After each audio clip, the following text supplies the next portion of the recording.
First of all, I wanted to start off by thanking you, Professor. You are truly one of our heroes at RVW, and I mean that from the bottom of my heart.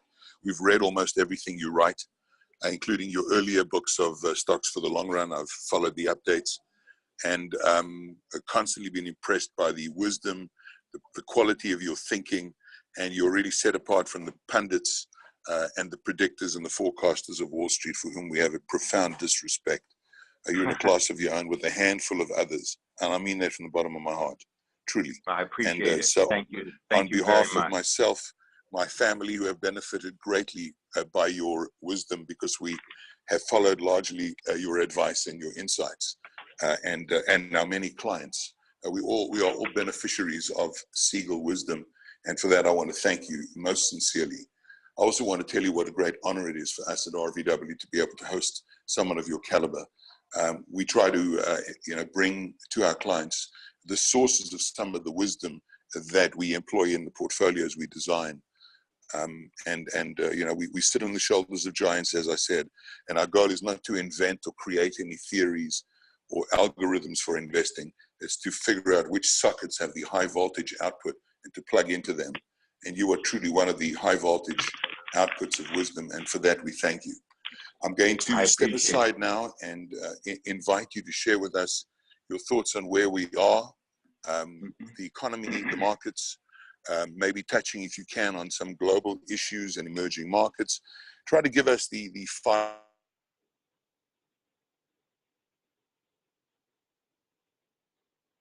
And then hopefully we'll be back to ask questions and pry a little further into some things. But we'll hand over to you. Thank you.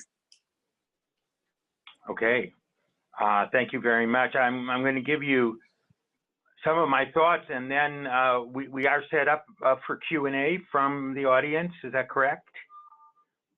We will ask you a few questions just to moderate the professor. Do you want me to just start 10-minute, 15-minute introduction, and then? That would be, yes. Yeah. We're here to learn from you, so please share with us your thoughts and wisdom. Let me try to give you the big picture here of what I think is important. In the middle of December, I was asked to speak at a Wisdom Tree advisor event in New York City, and it was specifically to preview 2018, this year. And I said 2018 is not going to be anywhere near as good or as easy as 2017. I said that the corporate tax cut is already priced in. And what happened in January was they decided to price it in again. They were using the same reason. It had already gone up by the percent that the corporate taxes were going to boost earnings, and then it kept on going up. What I saw in January was a very classic case of what we call trend followers, or more modern term, momentum players. They were jumping on the trend. They had their stops 2-3% below the market. Everyone had their different idea where the stop was. They rode the stops up. It was all programmed in. They ride the train until it starts going off the tracks, and then they jump. And what we saw 2 weeks ago was that jump off the tracks. I think it's a much healthier market now. A lot of those trend followers are off. Volatility has come back to much more normal levels. In fact, I still think a little too high, except for recessions. The VIX index really should be around 15, and right now we're just about 20 in the index. So there's still fear, which means there's some people buying puts to protect themselves, against some of this volatility. But we've got most of those trend followers off. So what is it going to be? It's going to be a battle between interest rates and earnings. Earnings are fantastic. There's no question about that. but interest rates are going to be a struggle. As all of us know, the price of stocks is the present discounted value of earnings, all discounted by interest rates. So I call it the struggle between the numerator and the denominator. The numerator, which is earnings, are going up. I mean, the forecasts, I think they're too high, but even if we shave them, we have operating earnings, which is a pretty conservative concept of earnings. Right now, I just looked it off of the S&P website at $154 for this year. That puts the market at around 18 times earnings on this year, which is quite reasonable in a low interest rate environment, to say the least. I'll talk a little bit about what that means for returns in a moment. Let me also say, do not follow the Atlanta Fed GDP Now indicator. I've been warning people about that for many months, that it is not a good forecaster at all.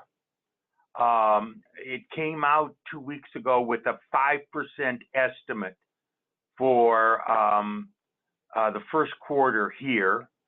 I think that's now shaved down to 3 or 3.5. But let me tell you, the people that I respect that are doing the forecasting are now calling for the first quarter to be 2.1.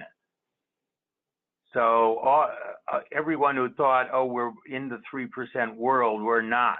We're not there yet. Now, all that said,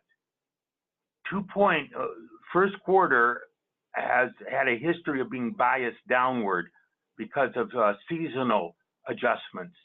2.1 isn't bad. We've often been in the ones in past years. So that could mean we're up to 3 by second or third quarter, but we're not there yet. Inflation is definitely a threat. When I say a threat, it's nothing to panic about. I mean, we're hitting the goal of 2% inflation. But as I've been lecturing over the last 6 months, there's no way that the U.S. economy can continue to create 150 to 200,000 jobs per month and not have the unemployment rate continuing to go down. Now, we all may argue whether it's 4.5% or 4%, at which point labor markets become so tight that wages start going up. But 3.5% has always been a point in post-war history where wages start rising. And at a rate of 150 to 200,000 jobs per month, which has been what we've been seeing over the last 8 months, that will be reached by the end of the autumn and early winter. And that's the best case scenario for holding out against wage increases. They may come much earlier, which means the Fed is in a tightening mode. Does not mean a recession's on the horizon. I do not see a flattening of the curve. First of all, we've got to get used to the fact people have voiced the worry about the flattening of the curve. The 90-day Treasury bill is now at 159. The 10-year is at 289. So we're 130 basis points of a spread. The average spread in the 1950s and 60s, similar period where we had low inflation, was about 70 basis points. So we're still at a very healthy spread. We don't have to worry about inversion. I do not see a recession this year, but I see the Fed tightening to try to slow down that job growth to a more manageable level. Hopefully, even if job growth is slowing down, that we can get a productivity boost enough to get the GDP to 3%. That's yet to be seen. As you know, productivity has been extraordinarily poor during this recovery, the poorest of any recovery in post-World War II history, for reasons we economists don't completely understand why, although regulation is certainly one of them, and hopefully a lighter touch on regulation is something that we might see as boosting that productivity going forward. Nonetheless, earnings are, as I said, we're looking S&P operating earnings of $154. Now that might be $10 too high. That's still 144. But one thing I have to warn you, I see for 2019 an early estimate of 170. Wow. The earnings, because of the corporate tax cut, are front loaded because of the expensing procedure. So don't forecast, oh my goodness, we're now in another 15% annual increase in earnings because of the corporate tax cut. No, this is a front loaded tax tax decline that increases earnings. So the earnings growth in 2019, 20, 21, 22 is going to be much, much more modest. I would say mid-single digits actually on the S&P. Still not bad. From current levels, I expect a real return on stocks to be about 5%, which is a little bit lower than the long run average of 6.5%, but still way above bonds, whose real return, as you know, going forward is less than 1%. The 10-year TIPS is selling for 77 basis points right now. So you're locked into a 77 basis points, and that's a taxable rate of above inflation. Stocks are going to be, in my opinion, at least 5% above inflation. You've got a very nice margin there. Europe is even cheaper. Emerging markets is still cheap. Do not ignore global. Global is still going to do well. Yeah, I know about emerging markets always got hit, but they're bouncing back pretty well. I'm just taking a look over here. I mean, despite the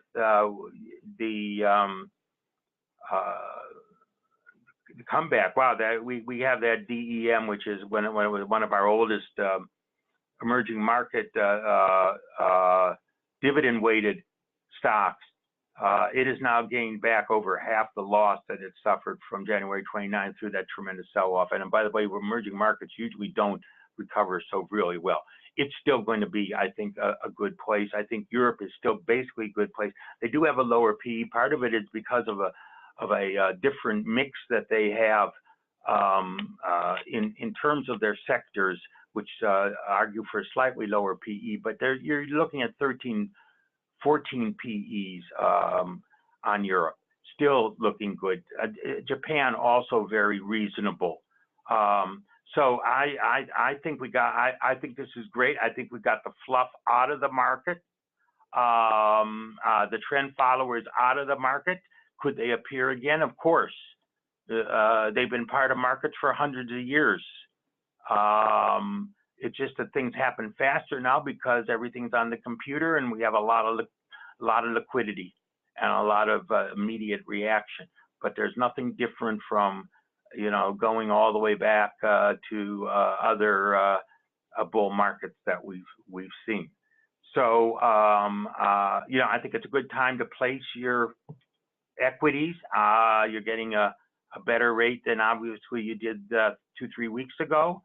And as I'm calling for a return averaging 5% this year, 0 to 10 is my range. Of course, in the short run, all you guys know anything can happen, and the standard deviation in 1-year returns is so high that it's actually a fool's errand to make a prediction. And as my colleagues say, Jeremy, you're one of the fools that keep on making predictions, although you're pretty good at them. So I'm offering you my advice. But as I say, when we look at the longer term, which is what I hope you investors should mostly be focused on, I see 5% and maybe even 5.5% real return on equity, with probably even slightly higher returns of 6.5% after inflation. After inflation, so you add 2% inflation, you jump it to in outside of the United States. So with that introduction, there's so many things to talk about, but I'm going to hand you guys my baton to shoot any question that you want at me, and I'll do my very best to elucidate.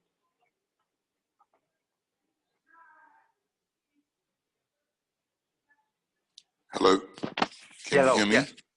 Yes. Okay, great. Professor, just a question on productivity, and we may respectfully disagree with each other, or you might even take a little bit of what I've said, but our theory is, and when we talk about productivity, is we don't think that the tools currently around are capable of measuring productivity adequately. We don't think that productivity can be measured in the way that it was because of the intrusion of technology into every aspect of life. And I could give you dozens of examples, as you could probably give me. I suspect you're familiar with this argument, and I would love to hear how you feel about it.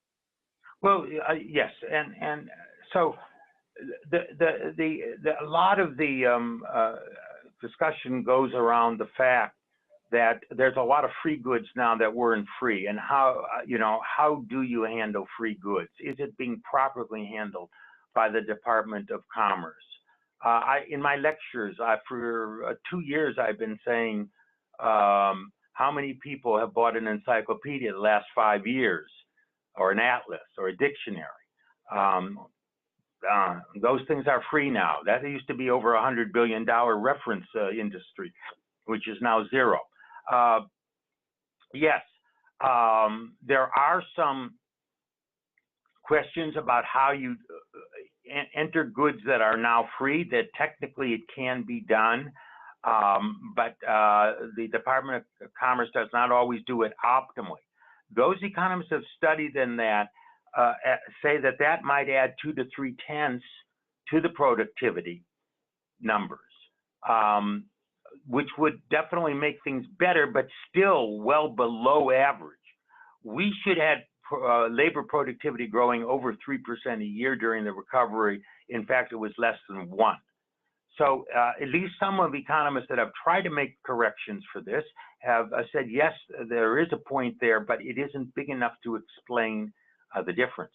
However, one also has to say that in a service-oriented world, and particularly in the area of medical services, one asks the question, how do you measure productivity in the medical field? And that is also very, very difficult to do. We also, of course, as you know, we spend far more than anyone, our country in the world on as a percent of GDP, medicine, paying much more for medicine and some other procedures, although we do get some excellent care along with that. But how do you measure productivity in the medical field is always been a challenge, and being as large as it is in GDP makes it even more troublesome. Other quality changes, such as houses having bigger square footage, automobiles having much more sophisticated, all that is taken into account by the Department of Commerce when they do their price indices and productivity data. It does help, in my opinion. I don't know whether it's the total explanation for that, because we do measure prices of output. We have food output, we have auto output, we have brick and mortar output, and then we have information output, and information is what has become much cheaper. But information is mostly an intermediate good that feeds into, of course, other things. And it might just be a delay that we need with the technology, nanotechnology, artificial intelligence, AI, as we call it. All those factors are in their infancy that could explode on the scene and ratchet up productivity. But on the official statistics, we are yet to see that. Okay. And then one more, and then I'm going to hand over to other members of the team. We have, as a group, tremendous difficulty with Professor Schiller's concept of the CAPE ratio. Yes. Unimaginably complex difficulty, giving it any credibility whatsoever. We find it to be so fundamentally flawed that we've actually had arguments with clients who, when we've said what we think about it, they've thought it was audacious of people like us to criticize a Nobel Prize. I agree with you 100%. And I urge you to read, I urge you, I don't know if we have this article. Wisdom Tree will be happy to make it available. I published in the May-June issue of Financial analyst journal, the FAJ, which is one of the most prestigious of the finance journals, an article called "The Shore Cape Ratio: A New Look," where I go into detail of the deficiencies of the Cape ratio. I've been a critic of the Cape ratio for years and have said that it's been a false indicator of valuation for years. And I documented it in this article that is published. By the way, FAJ has told me it's one of their most downloaded articles of the last 5 years. And one of my basic arguments is that in 1997, 98, the Financial Accounting Standard Board changed the definition of earnings to mark-to-market, which caused tremendous declines of marked-down assets in recessions, and in particular in the financial crisis. And since Bob Shore uses a simple 10-year average of earnings in his denominator of the Cape ratio, he's got a couple zeros in there. They don't drop out until 10 years after the financial crisis, 27. Well, we're almost there. 2018, 19, 20. Then they'll drop out, and that tremendously elevated Cape ratio will go way down. And I document what happened. So we're getting a distorted Cape ratio. I've talked about why it's not accurate, and it has not been accurate. In fact, it has, over the last 10 years, been one of the worst performing indexes ever, forecasting tools of the financial market. Thank you. Great. Great. This is Stefan. So I actually read your article, A New Look, on the FAJ. It was a great article, so thank you for that. And I was also wondering, what is the thinking behind index construction that uses factors such as dividends or revenue other than market cap, like the S&P 500, for example?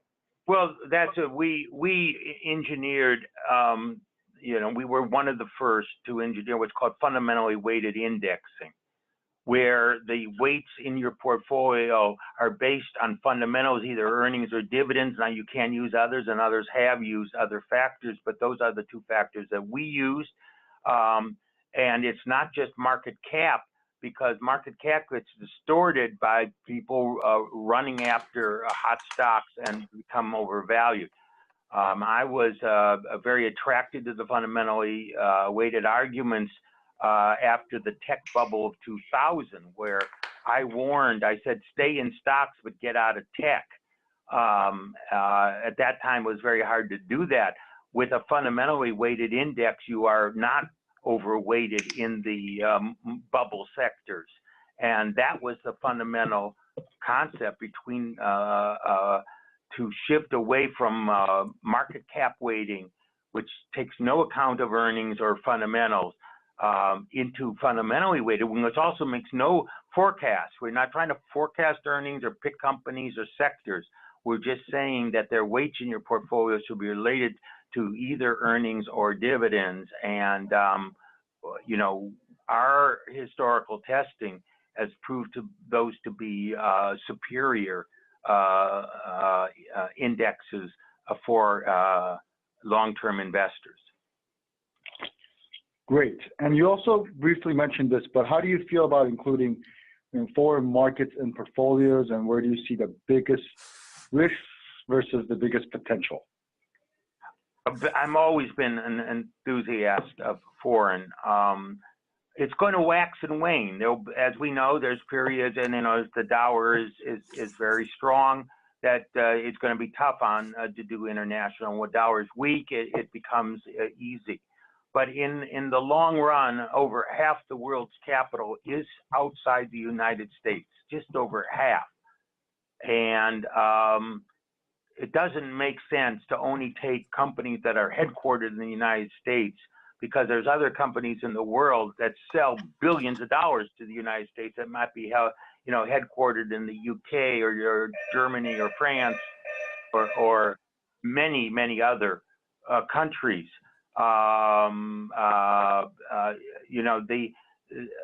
This whole diversification just by where you are headquartered always didn't make sense to me. It should be on the basis of industry, on the basis of other fundamental factors. And if you take a look at those fundamental factors, as I say, emerging markets are extremely attractive still. I'm not going to pick, I'm not one of those that pick any particular one. I'm not a person that picks individual sectors or individual countries. But I do think that both Europe and emerging markets and even Japan should definitely be. I mean, I would say right now, you should have half your capital outside the U.S. I overweight my own personal portfolio is still overweight in emerging markets because I thought that those in early 2016 got sold down to way too cheap levels that I had just never seen. Probably have to go back to the 97 financial crisis to see anything as cheap as that. So I went way overweight at that particular point, and I still think that they're buys. So don't ignore global, certainly for construction of your longer term portfolio. Perfect. Professor, I wanted to ask you one more question. You know, we're all CPAs at RVW, uniquely, I think. We look at things from a CPA's perspective as well as being in all the other necessary qualifications. Can you comment on the fact, and we believe this, I'm interested in your input, that the quality of US earnings after Sarbanes-Oxley and after Dodd-Frank are superior quality to the earnings of many countries overseas. And therefore, one would expect a pricier model for US banks, for example, US companies that are adhering to far more rigid banking and financial and oversight requirements, and the obligations on CPAs and officers and directors after Sarbanes-Oxley and the large capital requirements after Dodd-Frank create a situation where we think the quality of US earnings is higher than comparable earnings and therefore ought to be priced accordingly. How do you react to that? I think there's truth to that. You know, one of the reasons when we did emerging markets and our first one, we did a dividend weighted, is it was sort of show me the money. You could say whatever your earnings are, but you know, do you have the cash to pay it out as dividend? Then we'll put you in our index. So that's a way of sort of verifying that there is cash behind those earnings. One should also say that you know, in the United States there is firm reported earnings that are not the GAAP and not what's called strict, for instance, S&P operating earnings, which are a much more conservative way of looking on earnings, stripping out stock option expenses, stripping out pension values changes, all sorts of other things that many firms are, even in the U.S., I think a little too liberal. I don't even think even the in their firm reported earnings. Now, this is not true of GAAP earnings, of course, but not even all the tech companies subtract stock option expense, which I think should be subtracted. So I like the concept of S&P operating is a very conservative concept. It's a little bit, you know, it's a few dollars less in aggregate than the firm reported earnings. I think GAAP earnings, though, with mark to market are too strict. Now, I don't think they give a good idea of the ongoing cash flow. But going to your other point of, you know, is the quality of earnings better in the U.S. than it is abroad? I mean, Europe has pretty good standards. Also, emerging markets you could question. That's why we like dividend weighted, because it's based on the actual cash that is presented. But yeah, that definitely can be one factor. Okay, great. What I'm going to do, Professor, is you have a busy schedule. We're honestly, sincerely grateful for your time. We hope you'll share some time again next time. We really benefited greatly, and as I said, we're great fans of you and your team. I also wanted to specifically thank Lance and your right-hand man, Jeremy Schwartz, two people with whom we're very close and have given us valuable input and support. We love your Wisdom Tree group of funds, and try wherever possible to include them in our portfolios. And so we're definitely aligned with your thinking and very, very reassured by all of your comments. Thank you very much, really, from the bottom of my heart. And thank you. It's been a wonderful conference call. I really enjoyed talking to you, and you know, certainly maybe later in the year we'll have an update of all these issues. I'd love it. So would we all. Thank you so much. All the best. Bye-bye. Thank you, Professor. Thank you, Lance.